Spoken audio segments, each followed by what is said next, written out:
आज अगर कभी इसकी बच्ची पैसे नहीं देगी, या वो रहेगी या पठान रहेगी, आज एक ना एक बंदा मरेगी। वो हर साल झूठ बोलता है, फसल खराब थी हो, फसल के बा लगी वही, फसल क्यों ही कौन, अरे बाबा फसल कौन थी उनमें पठान जो चाहतो वने, मुझो हक तस मुझो पैसो तस मुके पंहिंजो पैसो दे पंहिंजी जान छड़ा अज ही के कान करे तो इंसान। तू तो वडो कूड़ो है।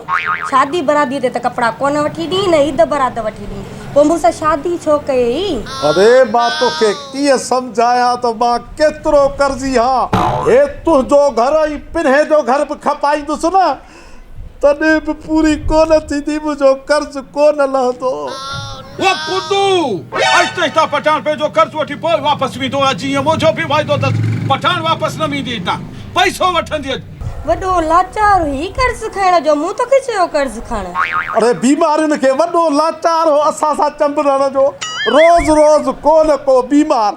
38,000 बिजली जो भर बिल, गैस जो बिल 36,000। ए गरीब जो बार वने त वने कादे भला।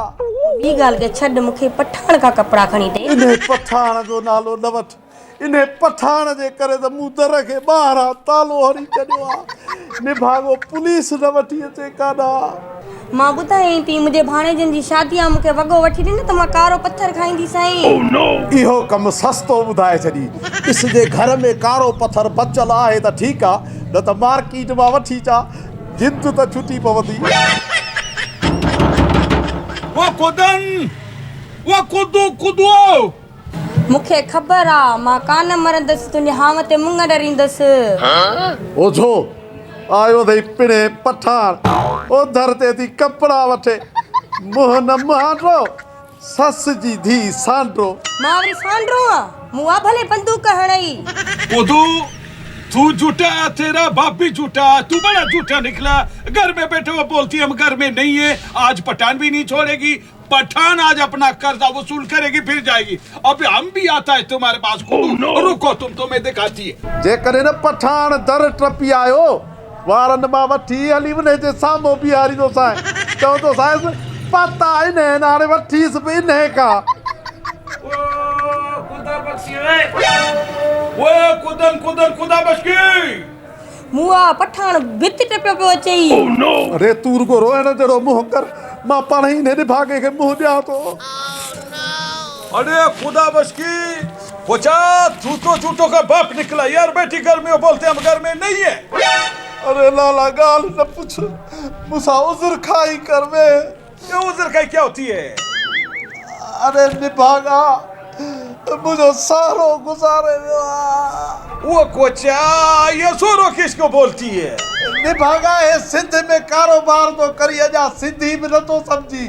सारो माना सुसर गुजार गया है मेरा सुसर। उई उई उई उई उई बड़े दुख की बात है, तुम्हारा सुसर बहुत हो गई है। अजा गाल किथे कुटिया लाला, अजा इन्हें दुख में हुआसी तो गोठा न्यापो आयो, तुम्हारी बीवी का बाप भी फोत हो गया।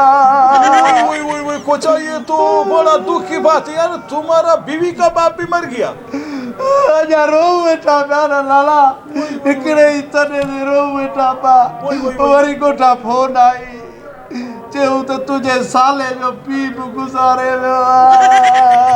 तुम्हारे साले का बाप भी वो भी फोत हो गई यार। ये तो बड़ा अफसोस की बात है। सबर करो मेरे भाई। ये तो लाला अञा हिकिड़ी पोतगी रहियल अथई, अञा रो वेठा पा टिन कसियनि ते।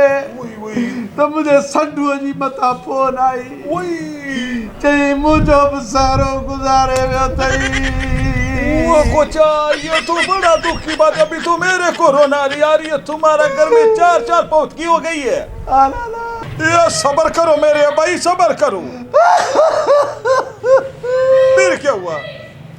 सब्र के कया लाला, सब्र के कया। अञा गाल रहियल लाला।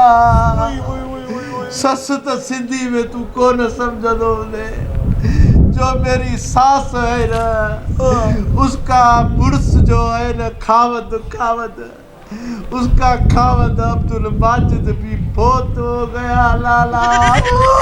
वही वही वही वही खुदाया करम करना, कहीं कड़े कड़े इसको ना उठा देना, 5-5 पौधगी हो गया इसके घर में, अभी ये बचा इसको ना उठा देना। ऐसे नहीं मरेगा लाला, तुम्हारा कर्ज दे के फौत मरेगा। सबर करो मेरे भाई, अल्लाह तुमको सबर दे और उनके जो दर्जात है उनको भी बुलंद करे। अभी हम चलती, हम फिर दोबारा आएगी अपना कर्जा लेने के लिए।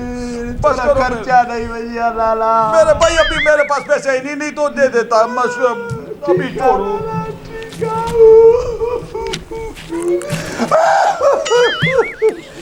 इन्हें चेबो तई कूड़ जजी पाड़ई को नम दिया।